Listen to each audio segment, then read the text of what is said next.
Here's a fun fact. I was almost at this WrestleMania. WrestleMania 37 is going to go down as one of the more important WrestleManias of all time, believe it or not, because this was the first one with an actual crowd that was 2 nights. And this was also the first ever WWE event with fans since Raw March 2020, I believe it was. Only 18,000 made it to attendance, roughly. This was going to be the big test of whether or not this was going to be working. WrestleMania going 2 nights consistently, because last year the only reason why they did is because it was just no fans, and then to top it off, they couldn't really have everybody on set all the time because they had a limitation of the capacity during the pandemic. So this was the first time they had like that big shot of whether or not we can have this many fans. And now, when I say that I was almost at this show, I really was, because I said to myself, I need to be at a WrestleMania. The closest I ever gotten to a WrestleMania up to this point was WrestleMania 31, because it was in California. So I was like, oh, can I drive? I was telling my mom, like, oh, I'm 16. If I buy the tickets, we can drive. My mom said, no, absolutely not. I asked my dad. He said, no. Now that I was an adult, I said, you know, well, when this show came out, I was only 22 years old. Now I'm 26, but I'm like, oh my goodness, I need to go to WrestleMania. And unfortunately, they had to postpone, because WrestleMania 37 was initially in Los Angeles at the Charger Stadium, but one, that stadium wasn't ready, and then the SoFi Stadium was booked to a T around this point because we were getting crowds back at things. The Super Bowl 2022 was gonna happen that year around the same time, so it was just like, not only did I have to wait 1 year, but I had to wait 2 years. I did make it to WrestleMania, but we'll get to that when we get to it. But this show itself, it was all right. It was pretty good. There was a lot of memorable stuff, particularly the two main events. But without further ado, let's just talk about WrestleMania 37. Now we kick off WrestleMania 37 in Tampa, because last year, of course, we didn't get it. So it's very fitting that they would give Tampa a shot at the stadium and have a show. And they had all the wrestlers in attendance, and then Vince McMahon talking to the crowd saying like, yeah, we missed you guys, thank you for coming. WWE has always felt empty without the fans, and it really has. Whether or not he just said that because it was the most important thing to say, but it is true. WWE professional wrestling does not work without a crowd. Let's kick it off with America the Beautiful. I didn't talk about America the Beautiful last time because they just did a highlight video of it, but here we did have a musical performance by Bebe Rexha, and I really like the techno aspect. It was a very unique way of singing America the Beautiful, but I guess it worked for what it was. Now, right when we were about to start WrestleMania, we get a big rain delay because it's raining. Fortunately, everybody was safe. Everybody was, even though they got wet, they could still enjoy the show, and the show continued. They did have like a bunch of impromptu interviews that sucked. It is so bad. I didn't go back and watch the weather delay. They cut it off, but it is there for you to watch on Peacock. But then the night kicks off with Titus O'Neil and Hulk Hogan as the host of WrestleMania 37. Titus hosting last year after Rob Gronkowski ran away with the 24/7 championship, and Hulk Hogan being from Florida. So yeah, they did a terrible job. I didn't care about them hosting WrestleMania. Nobody cared because they were just taking up so much time. Hogan was getting booed like crazy, and Titus O'Neil wasn't that popular, so he didn't really get a reaction until he accepted his Warrior Award. But the first match of the night was Bobby Lashley and Drew McIntyre, and this was a really good match. Great way to kick off the night. with one of the more popular matches on Raw. Actually, the most popular match to happen on Raw. But this was a good back and forth with Bobby Lashley and Drew McIntyre. This kind of took me back to TNA in 2015, 16, around that time. Um, so this was a really good match. Um, Bobby Lashley was getting built up to being this almighty WWE champion. He's done amazing work as WWE champion. Unfortunately, most of it was happening during lockdown, so we didn't get a proper like run with Bobby Lashley, but we did have some moments of Bobby Lashley doing some amazing work, and this was no different. His feud with Drew McIntyre was really good, and I like the story that MVP told. I forgot which interview it was, but MVP talked about Bobby Lashley should walk in as WWE champion. We can do the story of Drew McIntyre wanting to have his moment in front of a crowd, and also, if Bobby Lashley walks in as WWE champion, people might be like, "Oh, we want a proper Bobby Lashley run." So, having Bobby Lashley walking into this as champion made it way more unpredictable. I straight up didn't know who was gonna win. All I knew is we were gonna get a great match, and eventually someone was gonna have to win. And the way we built this up was brilliant. Drew McIntyre is just about to win. Again, good back and forth. But Drew was about to win. MVP distracts him. Bobby Lashley takes advantage, puts the sleeper hold on him. I call it the master lock because that's what I knew it as growing up as a kid. And Drew McIntyre passes out. He doesn't tap out. This basically leaves room for the feud to continue because let's be honest, there wasn't that many top guys on Raw up to this point. So having Bobby Lashley win this way and continue the feud was a smart booking strategy. Then we get to, oh my goodness, this was just awful. Natalia and Tamina winning a tag team turmoil where the winners get to fight Nia Jax and Shayna Baszler on night two. This match was awful. Again, because it was raining, a lot of the girls were coming out. Mandy Rose actually slips. There was just so many. It's basically a bunch of squash tag team matches wrapped into one just to have all these girls in there. And some of these tag teams made no sense. Naomi and Lana does make sense. Carmella and Billie Kay makes no sense. This is just basically their way of apologizing for breaking up the Iconics who get released anyways, like weeks on end. Mandy Rose and Dana Brooke made sense, just two hot blondes with muscle. That was fine. But then, again, none of these matches really mattered. The Riot Squad, who I wasn't a big fan of, them breaking up, having this whole story before we were on lockdown last year, and then only for them to reunite on the KO show was stupid. Because up to this point, I would have rather seen them as single stars. But the big botch, oh my goodness, I can't believe they did this. Um, Liv Morgan gets the pin, and then they say, I swear to God, they say this. They say, the Riot Squad has been eliminated.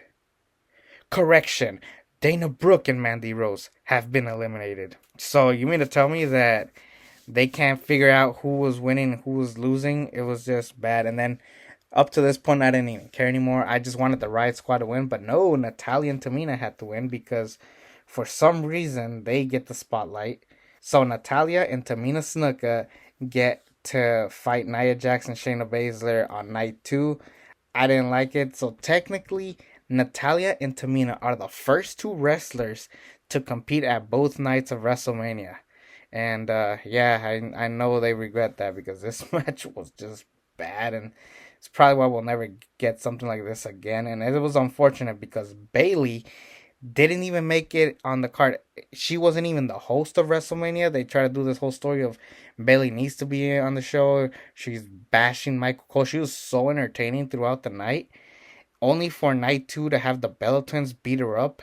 Um, just sad and embarrassing for Bailey. She deserved way much better, especially after having that amazing run as SmackDown Women's Champion. Like, come on, let's do something good with Bailey. Seth Rollins versus Cesaro. This is when we debut the oh, before it became that. We still didn't have the crowd singing that just yet. Seth Rollins just having the story of like Cesaro is just overrated. Nobody really cares about him anymore. He's irrelevant now. That Andre Battle Royal did nothing to him. This is a solid story.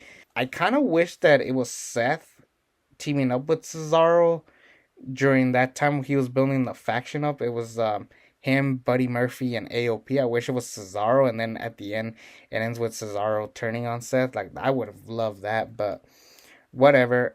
This match was okay. It is overrated. I'm not gonna lie. People say this is one of the best matches in Seth Rollins' career. Cesaro's best match ever. It's an okay match. It's pretty good for what it is. But the big important part is that Cesaro got his WrestleMania moment. I was so happy for Seth Rollins to put over Cesaro like this. It's unfortunate that it led to nothing, and then the next year he's in AEW. Really wish that they'd done more with Cesaro. He does get a Universal title match at Backlash. That's the good thing. AJ Styles and Omos versus the New Day for the Raw Tag Team Championships. Originally, this was supposed to be Triple H versus AJ Styles. Around this time, we didn't know that Triple H was on the cusp of retiring. So this was a solid substitute. Up to this point, Omos didn't have a wrestling match up to this point. So Omos debuted at WrestleMania. Like, can we stop with the WrestleMania debuts? Not everybody deserves it. Yeah, not everybody could be Fandango. This match was okay. It does feel weird that AJ Styles went from retirement match in the main event last year with The Undertaker to tag team championship gold. It does feel like a big step down, but it does play a very important part because all this match needed to do is make Omos look like a beast, and sure enough, it did, and I liked it. A lot of people compare Omos to the Great Khali. I honestly think Omos is better than the Great Khali. He sucks at promos, I'll give you that, but I don't hate Omos as much as people do. I tend to enjoy him. He's very entertaining. He doesn't have to be this technical wrestler. He just needs to be a monster, and sometimes it's just that's all I need, a monster that beats up people, and he did a solid job. New Day made him look good. AJ Styles did the best he could with being his manager, so I don't completely hate this, and I'm glad that Omos and AJ won the belts, and this made AJ Styles a Grand Slam champion.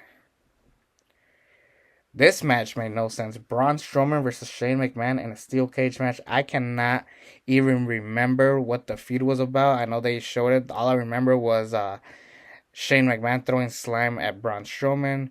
This had a really awkward build. It was just pretty much Braun Strowman needed something to do at WrestleMania.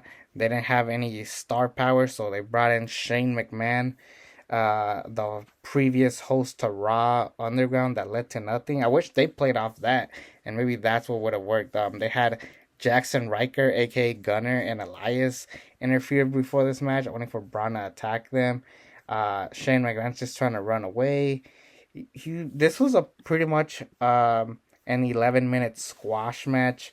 The big moment was Braun Strowman throwing Shane McMahon from the top of the cage, and Braun Strowman wins. But really, I can't even remember most of this match at this point.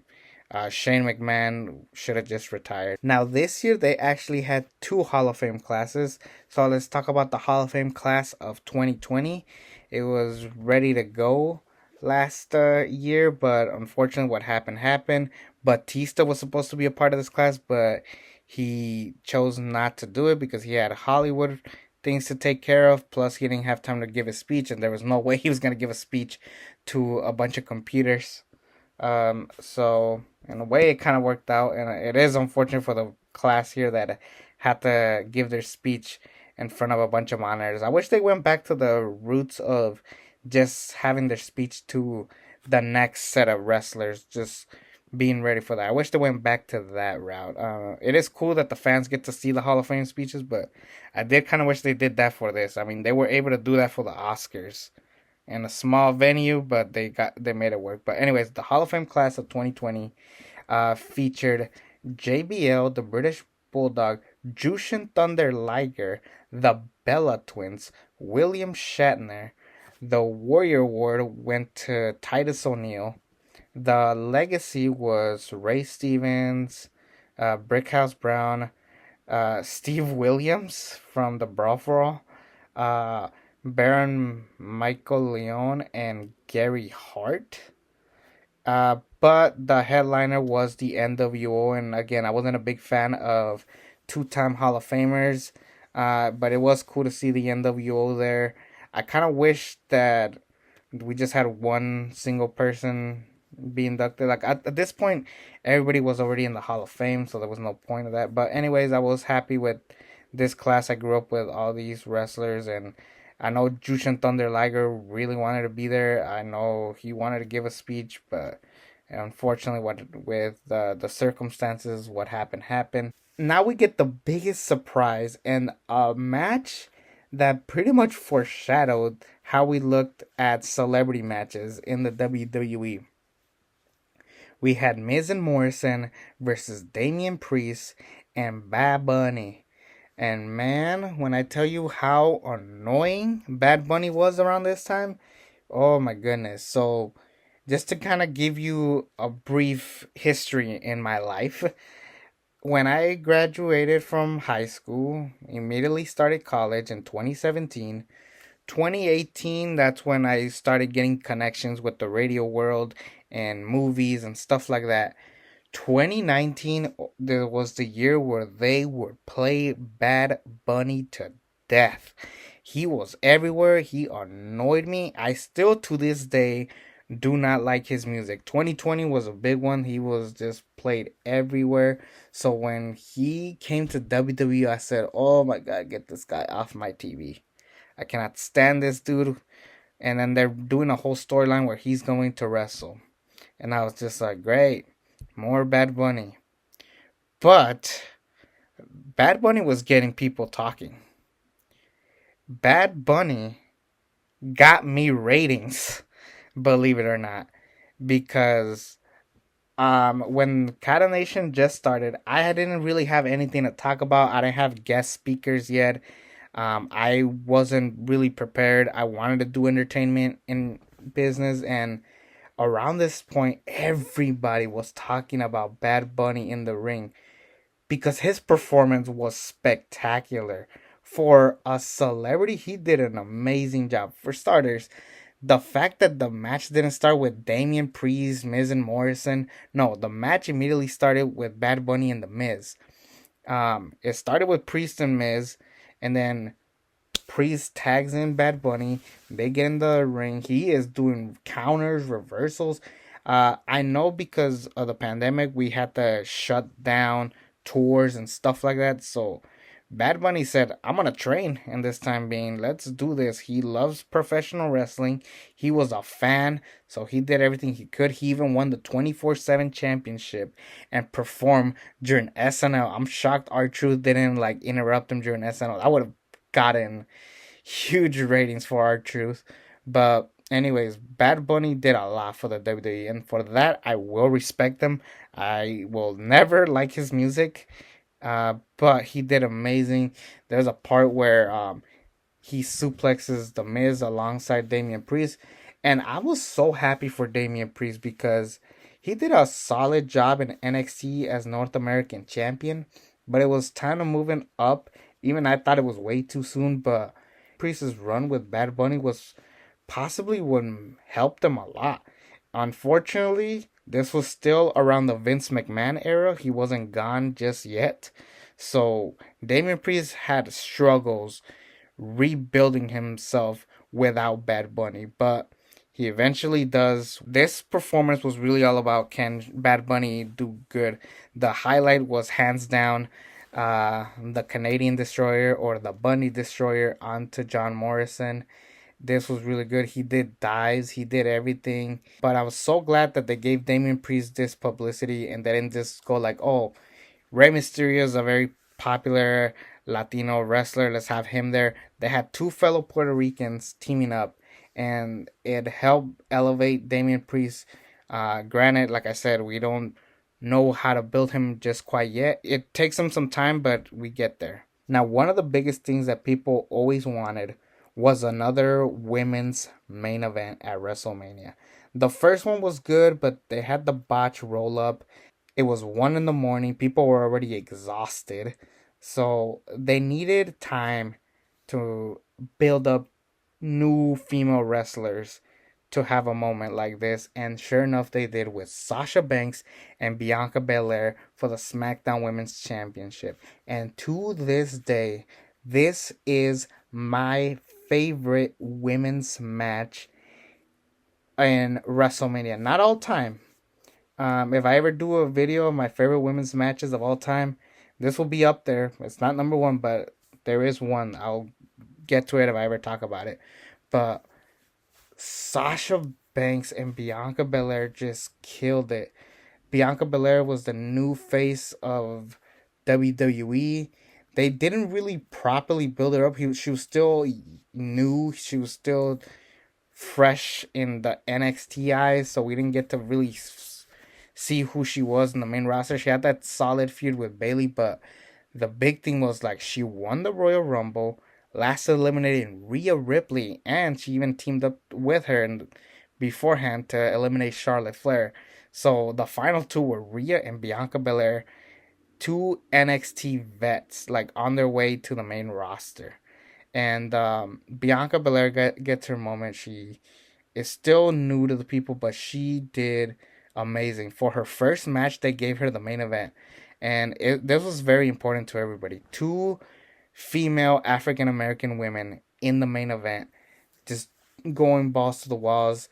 Sasha Banks was a great heel. The only thing, thankfully, they don't show it that much in the highlight package, but they had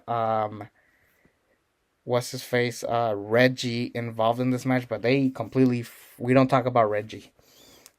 Just like we don't talk about Bruno, we don't talk about Reggie. But the counters, there was a part where Sasha Banks dives, Bianca catches her, she holds her up, she walks all the way back into the ring onto the steps and dumps her in the ring. The infamous moment of Bianca Belair using her hair to whip Sasha, and there's leaves a big red mark on her chest. It was crazy. The submission counters were great. It starts with Bianca and Sasha crying before the match even starts. It was just so beautiful, and it is an amazing match, and I just couldn't believe that they got it right. They gave us a female main event that we all wanted. It was very impactful. Like, I'm glad that Drew and Bobby took a step back and gave this moment to the women. Even they were like, no, the women deserve it. Like, this is gonna be historical. And honestly, if it wasn't the main event, I don't know if we would have ever gotten another women's main event. That moment of Bianca winning, her father celebrating, jumping, he almost falls down because of his excitement. They had fireworks for Bianca. There's a footage of Bianca walking to backstage, and Montez Ford is already waiting for her. It was so beautiful, and I love this moment. And Bianca Belair is hands down one of my favorite female wrestlers because of it. It is hands down one of the best moments in female history as far as wrestling goes, and I couldn't be happier. And I was very happy to see this. But now I'm ready to talk about night two. Ashlyn Kraft, who is a very popular country singer. My sister is a bigger fan of hers. I don't really listen to country, but she did a good job. The only reason why I know my sister's a fan is because while I was watching it, she just pops her head out like, "Oh, what are you doing listening to Ashlyn Kraft?" I was like, "How do you know this person?" I'm like, "Oh, I'm a fan." But anyways, great job. I'm gonna be honest, really good. I was very happy with this performance. But what I'm not happy with is the first match. Randy Orton versus The Fiend, Bray Wyatt with Alexa Bliss at her corner. This was around the time Randy Orton burned The Fiend to a crisp, only for The Fiend to get rebuilt, looking clean, fresh, after they do the Pop Goes the Weasel box. Alexa Bliss does that. The Fiend comes out. They do the stupid red lighting again. They do a nice tribute to Luke Harper, only for Randy Orton RKO the Fiend after Alexa Bliss distracts him and wins. This was stupid. I hated this match, and it's the reason why this show does not get an A.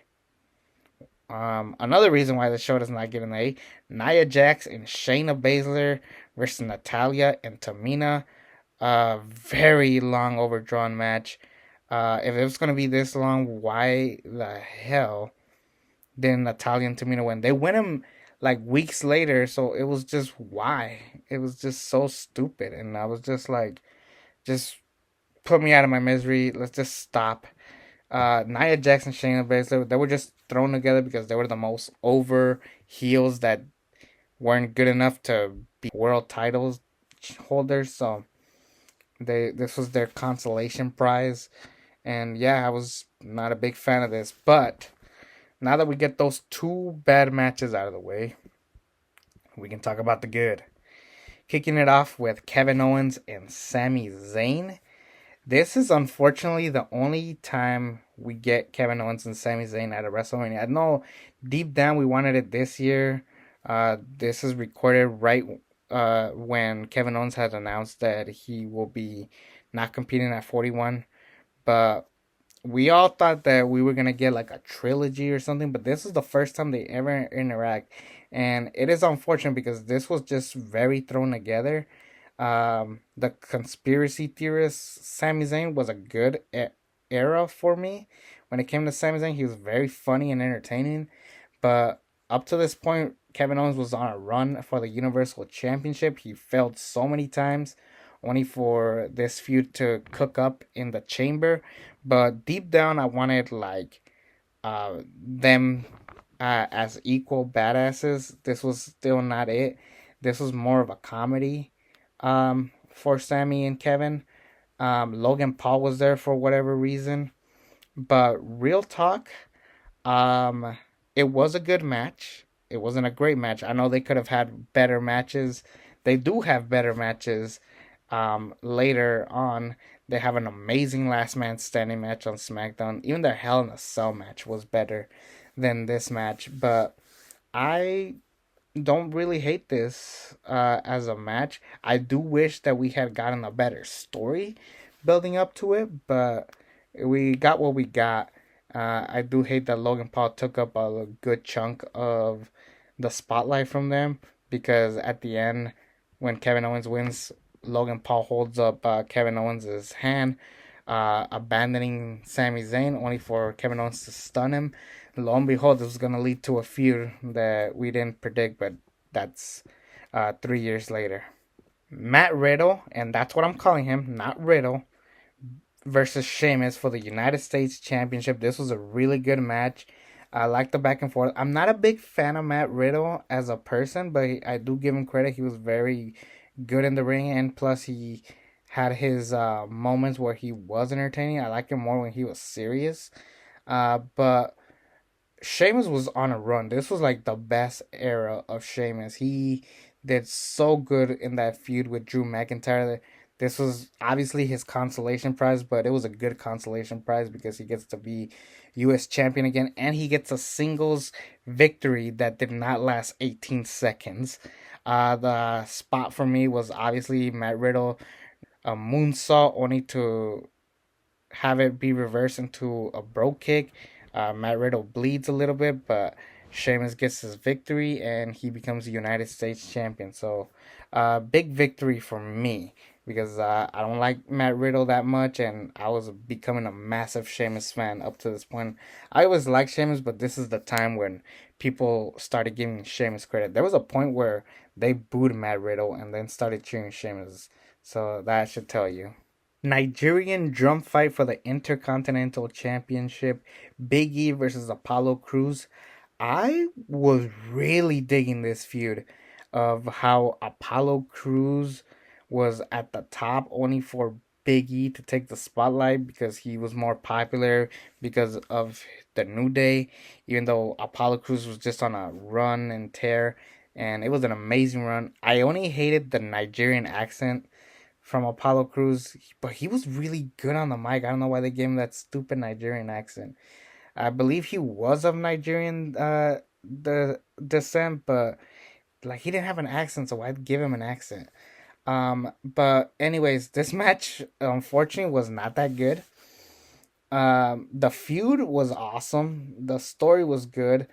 Biggie being a single star, but Apollo Crews being mad that he's losing his spotlight. And I really wish they did more with Apollo Crews as the Intercontinental Champion. I don't know why they didn't pull the trigger with Apollo Crews. He was awesome. This was like the big comeback, and I'm glad that Apollo Crews got his moment. It's too bad that this match sucked. It was a Nigerian drum fight. It was essentially just candlesticks, tables, and a bunch of drums.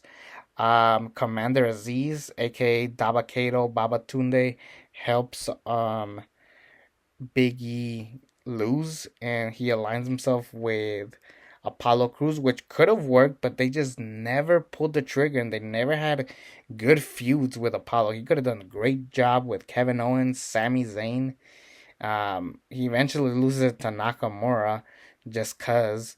And yeah, um, solid feud, but terrible build, terrible stuff all around. WWE Hall of Fame class of 2021 this time. Rich Herring winning the Warrior Award. In the celebrity wing was Ozzy Osbourne. In the Legacy Hall of Fame we had Dick the Bruiser, uh, Pez Watley, Buzz Sawyer, Ethel Johnson, and Paul Bosch. Don't know any of these guys, but they do. mm, They are known in that time aura when they were performing. So, yeah, yoop de doo, I guess. But to the main class, we had RVD, well deserved. Great Khali. Oh God, I mean, he had a. All he really was spectacle. But Khali was never a good wrestler, and I believe Khali knows it, and I hope he does, because this guy cannot be so dumb to know that he sucks in the ring. It's unfortunate because his appearance was there, it's just that he was just terrible. Um, Eric Bischoff. I'm shocked he didn't go in with the NWO. Come on, guys. Molly Holly and Kane was the closer. I think they just didn't know who to give it to, so they just went with Kane. Mayor Glenn Jacobs. I was very happy with this class because I knew these guys: Ozzy Osbourne, Kali, RVD, Kane, Bischoff, Molly Holly. I feel old because I know every single person, and I grew up watching these guys on TV. Can you believe that we almost got for the Raw Women's Championship Charlotte Flair versus Lacey Evans? But what happened was Lacey Evans got pregnant, so we had to pivot into making Asuka hold the belt, and then we were gonna have Charlotte eventually get that match. It could have been Asuka versus Charlotte, where Asuka finally gets her victory over Charlotte, and I was looking forward to that match. But then Charlotte got sick, and she had to miss WrestleMania. So Plan C was Rhea Ripley. I personally was not looking forward to this match because I already knew Rhea Ripley was going to win. There was no way Rhea, one of your next top female wrestlers, lose back to back WrestleManias, which meant that Asuka was going to lose yet again at WrestleMania. And to this day, she does not have a victory at WrestleMania, and it makes me sick. This match was good. It wasn't great. It wasn't well built. It was just very last minute put together. So much so that the match even goes only 13 minutes. That's just show you that they just wanted a Raw match just to get out the way. But I am happy that Rhea got her victory. It doesn't mean much because up to this point, Asuka just kept losing at WrestleMania. If she was still the Empress, this would have been very incredible for Rhea Ripley. But no, they had to give it to Charlotte. But regardless, I don't want to rant because this match was very good, very underrated. But it was one of those like, all right, we need a match, so let's give you this. And this they gave us, and it was nice. Main event time with Roman Reigns, Edge, and Daniel Bryan. Triple threat match for the Universal Championship, and the story made sense. They worked it good, but I think deep down the only reason why we got a triple threat match is because we weren't ready to take the belt off of Roman Reigns. He was red hot as the tribal chief. He had an amazing feud with Jey Uso and Kevin Owens. It was very fitting that they would give him a triple threat match because there's no way that Roman Reigns is gonna lose this title run in a triple threat match. It needed to be a one-on-one match. We didn't expect it to be this 4 year long run, but this is the first time Roman Reigns walks into WrestleMania as Universal Champion and leading to the epic title reign that we know and love today. I love the story of how all three men almost didn't make it to this far in their career. Daniel Bryan and Edge were forced to retire. Roman Reigns had leukemia, but they managed to tell that story properly. And then to top it off, Edge winning the Royal Rumble was random, but it worked. I know we wanted Roman to fight either Daniel Bryan or Edge, but if he fought Edge here, I'm sorry, he has to win. And I'm not ready to give up on this title run. Daniel Bryan was on the way out, so he needed something. I thought Daniel Bryan was going to fight Seth, given that they had that spot at the Rumble. But I do love the story of both men wanting Roman Reigns to lose, but it affects them because they both are pushing to win, but at the same time, they don't want Roman to win, and it takes a toll. There's even a spot where both of them are holding um, Roman Reigns in a submission hold and they're bumping heads to it. Jey Uso's involvement as the right hand man was great. This was around the time where Jey Uso was working as a heel. There was a lot of good spot. You have three veterans. I hated that they try to make Edge a heel, but it just doesn't work because his story made no sense. He won the Royal Rumble from the number one entry. Daniel Bryan lost his shot. And Daniel Bryan, even though he made Roman tap out, he did lose the match at the end because the referee wasn't looking. So it does make sense why they made it a triple threat match, but there was no reason why Edge went through all these hoops. Maybe if they had built it up to like where it was obvious Daniel Bryan was gonna win, maybe it worked. But regardless, this is still a fantastic match. Not quite the best match of the weekend, definitely the best match of the night. And I love the spot because throughout the build, Roman Reigns says, I'm going to smash him. I'm going to stack him. That's exactly what he did. He concertos Edge. He beats up Daniel Bryan for a little bit and then he stacks them both. Double pinfall. Um, and it was an iconic shot. It was an iconic visual. And this was just the start of what was to be the infamous reign of Roman Reigns. I acknowledge you, Roman Reigns, and it took a long time, but we finally got Roman Reigns correctly, and for that, I can say that I enjoyed the show. Really, it was only about the two main events of WrestleMania. As you could say, Bad Bunny played a big role into why people cared about this match. Drew and Bobby was a good match, but it was not the best match of the feud. The feud was just beginning, so really, I'm gonna give this show a C plus. It is not a rewatchable WrestleMania. It was pretty much a show just to throw in to give to Florida after they missed it last year. There was a lot of dumb stuff like Randy and The Fiend, the tag team women's matches, Bailey being squashed by the Bellas was lame. The Nigerian drum match. Like I said, just focus on the good, out with the bad. I will say it is a very important WrestleMania because this was going to play the role of whether or not it's worth it to continue WrestleMania as a two-night event. And sure enough, it was. Anyways, that'll be it for this review. I hope you enjoyed this review. And I'll see you for 38. We are almost at the end. I can't believe it.